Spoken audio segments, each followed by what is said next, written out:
Hi everyone! Today's question comes in from an anonymous source. He asks, I can never get to sleep. Once I fall asleep, I'm fine, but haven't gotten enough sleep for months because I can't fall asleep until after midnight, but get up at 5 for work. Are there natural ways to treat this? Ouch! That's terrible. There is seriously nothing worse than lacking sleep. Not only does it make you feel terrible, but it also disrupts your hormones, your immune system, and brain function. So sleep is definitely something that needs to be addressed if it is off.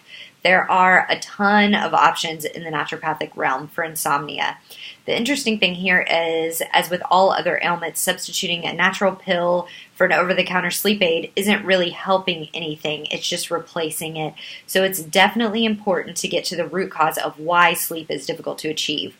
Common causes are anxiety that presents as racing thoughts from the day, hormonal deregulation that leads to cortisol spikes late at night, blood sugar dysregulation, neurotransmitter imbalance, and just the formation of late sleep as a habit.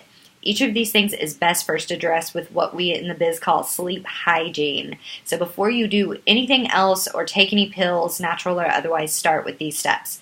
The most important thing about sleep hygiene is preparing your brain to sleep.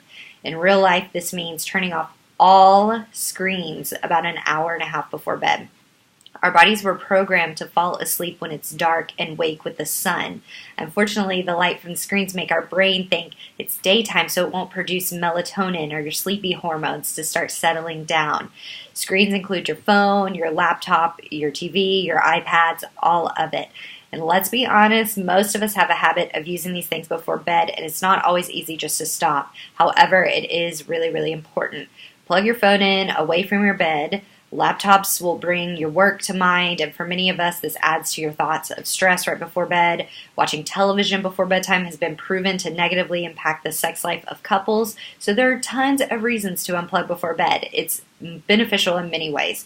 It's also important to have a bit of a bedtime ritual that tells your brain it's time to go to sleep. Our body is cyclical, so it takes cues and it likes following a rhythm. So at the same time, every single night, switch into your jammies, brush your teeth, have your chamomile tea, read your book, whatever it is for you, just make a nighttime calm down routine in the minutes up to bedtime.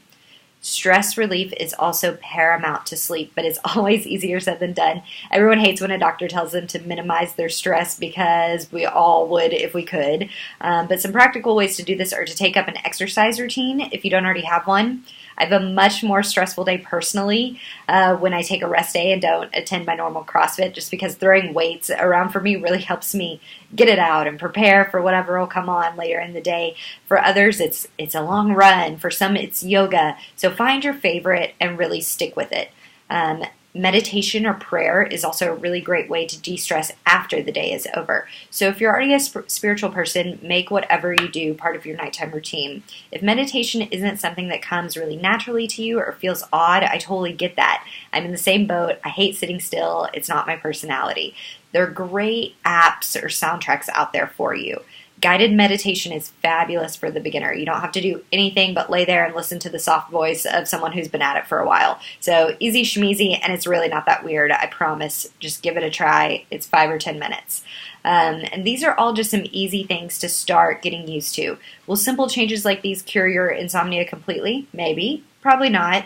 But nothing we would add on would change either without this really, really strong foundation in place.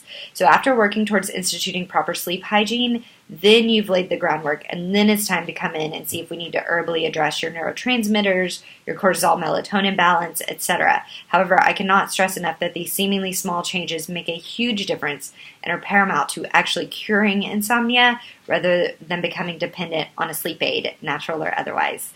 As always, keep those questions coming. info@hhcdallas.com, and we will see you next week.